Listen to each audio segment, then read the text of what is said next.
Hello दोस्तों, कैसे हो आप सब। आई होप आप सब ठीक है। मैं सामल गोदारा आप सभी का स्वागत करता हूं फिर से सपनों की उड़ान चैनल। तो हम इस क्लास में लोक देवता मैया जी के बारे में पढ़ने वाले हैं, जो आपके पीटीडी एंड बीएसटीसी एग्जाम 2023 के लिए तैयार किया जा रहा है। इससे पहले हम लोक देवता गोगा जी चौहान, बाबू जी राठौड़, हड़बू जी सांकला, तल्लीनाथ जी, बालीनाथ जी, रामदेव जी एंड तेजो जी के बारे में पढ़ चुके हैं। अगर वो आपने क्लासें नहीं देखी तो नीचे दिए गए लिंक पर क्लिक करके उन क्लासों को भी आप देख सकते हो। तो हम बात करने वाले हैं लोक देवता मैया जी के बारे में। तो इनका जन्म कब हुआ था? इनका जन्म हुआ था कृष्ण जन्माष्टमी के दिन। कृष्ण जन्माष्टमी आपको कब आती है? भाद्रपद के कृष्ण अष्टमी को, यानी भादवा महीना पक्ष कौन सा आपका? कृष्ण और आठवीं को, अष्टमी मतलब आठवीं। तो आपके भाद्रपद की कृष्ण अष्टमी को इनका जन्म हुआ, जब उसी दिन आपके कृष्ण जी का जन्म होता है, इसलिए इनको कृष्ण जन्माष्टमी के दिन इनका जन्म हुआ था, भाद्रपद कृष्ण अष्टमी। सवारी यानी इनकी सवारी यानी घोड़े का क्या नाम था? किरड़ काबरा घोड़ा। कौन सा घोड़ा था इनका? किरड़ काबरा घोड़ा। ये जैसलमेर की राव राणंगदेव भाटी से युद्ध करते हुए वीर गति को प्राप्त हुए थे। ये जैसलमेर के कौन से राजा राणंगदेव भाटी से युद्ध करते हुए वीर गति को प्राप्त हुए थे? प्रमुख पूजा स्थल है इनका बापिनी गांव, ओसिया, जोधपुर में। बापिनी गांव, ओसिया, जोधपुर में इनका प्रमुख पूजा स्थल कौन सा है? बापिनी गांव, ओसिया, जोधपुर में। मेला कब लगता है इनका? कृष्ण जन्माष्टमी, भाद्रपद कृष्ण अष्टमी को मेला बढ़ता है, यानी आपके कृष्ण जन्माष्टमी के दिन इनका कब बढ़ता है? मेला बढ़ता है। इनका जन्म पवार क्षेत्रीय परिवार में हुआ था, किंतु पालन पोषण में अपने ननियाल में मांगलिया गोत्र में हुआ, इसलिए मैया जी मांगलिया के नाम से प्रसिद्ध हुए थे। मतलब इनका जन्म तो आपके पवार क्षत्रिय परिवार में हुआ था, किंतु इनका पालन पोषण अपने ननियाल में मांगलिया गोत्र में हुआ था, इसलिए इनको मैया जी मांगलिया के नाम से ये प्रसिद्ध हुए थे। मंडोर शासक राव चुंडा के समकालीन थे, यानी जो आपके मंडोर के शासक राव चुंडा थे उनके समकालीन, यानी उनके बराबर ये आपके क्या थे? आपके लोक देवता हुए थे। नेक्स्ट क्या है इनके बारे में? नेक्स्ट इनके बारे में इतनी बात थी, आपके जो मैया जी मांगलिया है इनके बारे में इतनी इंपॉर्टेंट बातें थी। जन्म आपका कृष्ण जन्माष्टमी के दिन, भाद्रपद कृष्ण अष्टमी को। सवारी इनकी आपको याद रखनी है, किरीट का बड़ा घोड़ा। ये जैसलमेर के राव राणंगदेव भाटी से युद्ध करते हुए वीर गति को प्राप्त हुए थे। प्रमुख पूजा स्थल बापिनी गांव, ओसिया, जोधपुर में। मेला लगता है इनका कृष्ण जन्माष्टमी के दिन, भाद्र कृष्ण अष्टमी को ही।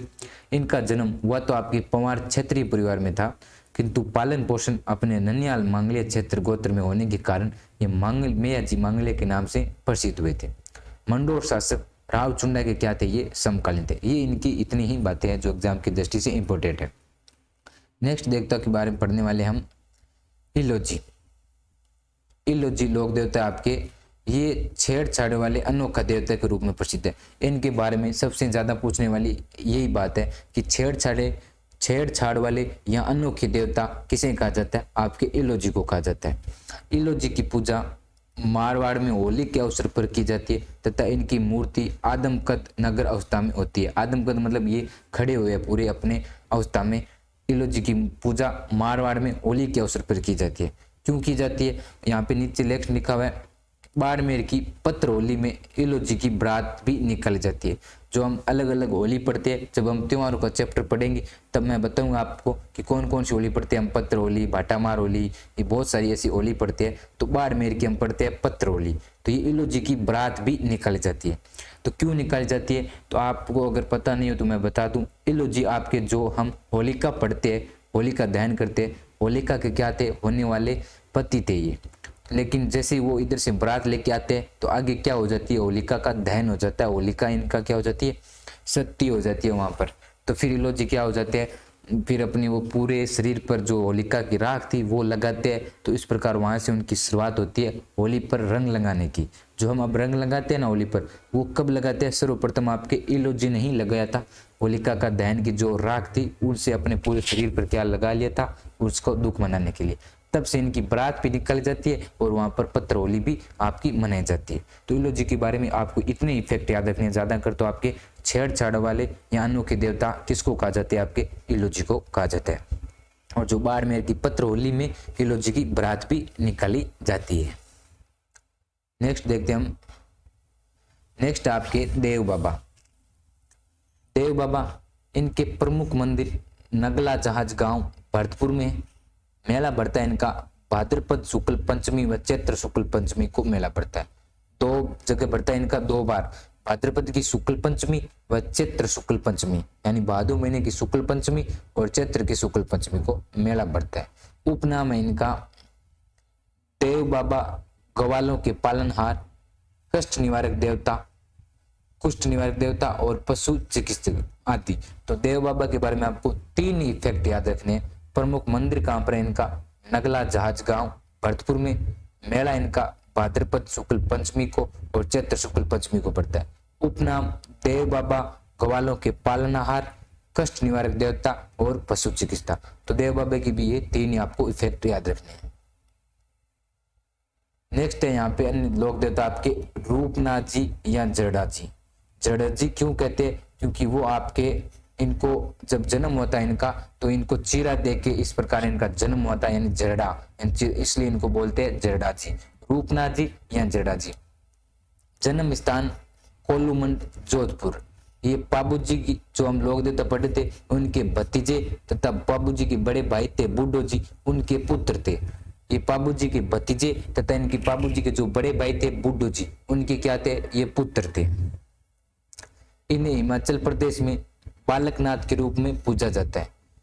रूपनाथ जी या जरडा जी को हिमाचल प्रदेश में बालकनाथ के रूप में पूजा जाता है। हिमाचल प्रदेश में बालकनाथ के रूप में पूजा जाता है। इन्होंने बाबूजी की मृत्यु का बदला जिंदराव खिंची को मार कर लिया।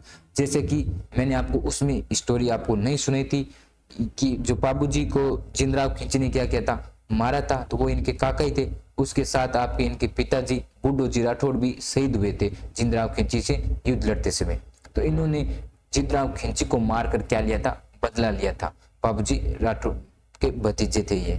तो ये इनके बारे में ये आपको याद रखना है। फिर इनके प्रमुख पूजा स्थल एक तो आपका कोल्लूमंड गांव जोधपुर में हो जाएगा, और नेक्स्ट इनका सिमुद्रा नोखा बीकानेर में। एक नेक्स्ट इनका प्रमुख स्थल कौन सा है? सिमुद्रा नोखा बीकानेर में, कोल्लूमंड गांव जोधपुर में। इन्होंने बाबूजी की मृत्यु का बदला किससे लिया था? जिंदराव खिंची से लिया था। और ये बाबूजी के भतीजे बूढ़ो जी के पुत्र थे। और इनका जन्म स्थान वापस बाबूजी का आपको याद है तो इनका भी याद हो जाएगा, कोल्लूमंड जोधपुर। इनको जरडा जी क्यों कहा जाता है? क्योंकि इनका जन्म कैसे हुआ था? चीर फाड़ करके ऐसे जन्म हुआ था। तो प्रमुख पूजा स्थल भी आपको 2 याद रखने, कोल्लूमंड गांव जोधपुर और सिमुद्रा नोखा बीकानेर। नेक्स्ट है आपके एक छोटे से लोक देवता और वीर फत्ता जी। वीर फत्ता जी के बारे में हमें याद रखना है, इनका जन्म सांतु गांव जालोर में। कौन सा गांव? सांतु गांव जालोर में। लुटेरों से गांव की रक्षा करते हुए इन्होंने प्राण उत्सर्ग कर दिए थे। जो वीर फत्ता जी है इन्होंने लुटेरों से गांव की रक्षा करते हुए अपने प्राण त्याग दिए थे। ये वीर फत्ता जी है जिनका जन्म सांतु गांव जालोर में हुआ था। वो चित्तौड़ वाले फत्ता जी नहीं है, ये अन्य फत्ता जी आपके वीर फत्ता जी, जिनका जन्म सांतु गांव जालोर में हुआ था। लुटेरों से गांव की रक्षा करते हुए अपने प्राण त्याग कर दिए थे। इनका मेला बढ़ता है प्रति वर्ष भाद्रपद शुक्ल नवमी को, यानी आपके भादो महीने की शुक्ल नवमी को इनका मेला बढ़ता है। तो ये आपके वीर फत्ता जी की बात थी। नेक्स्ट है बाबा झुंझार जी। कौन से? बाबा झुंझार जी, जिनका जन्म हुआ था आपका इमलोवा गांव सीकर में। बाबा झुंझार जी, ये छोटे छोटे लोक देवता है, इनके बारे में ये जो जितने भी फैक्ट है हमें याद रखना है, क्योंकि इनमें से भी बहुत सारे क्वेश्चन पूछे जाते हैं। तो 2-2, 3-3 फैक्ट है इन देवताओं के, हमें याद रखना है। इनका जन्म, मुख्य मंदिर और इनके मेला। तो बाबा झुंझार जी का जन्म इमलोवा गांव सीकर में हुआ था। मुख्य मंदिर इनका सेलोदड़ा गांव सीकर में। मुख्य मंदिर कहाँ पर है? सेलोदड़ा गांव सीकर में। मेला लगता है इनका रामनवमी को, जो आपकी चैत्र की रामनवमी आती है चैत्र महीने में, उनमें आपका मेला लगता है। वे गायों व महिलाओं की रक्षा करते हुए वीर गति को प्राप्त हुए थे। बाबा झुंझार जी का स्थान सामान्यतः खेजड़ी के पेड़ के नीचे होता है। मेला रामनवमी को पड़ता है। वे गायों व महिलाओं की रक्षा करते हुए वीर गति को प्राप्त हुए थे। तो थैंक्स फॉर वाचिंग क्लास। अगर आपको क्लास पसंद आई हो तो लाइक कीजिए एंड चैनल को सब्सक्राइब कीजिए। क्लास देखने के लिए थैंक यू।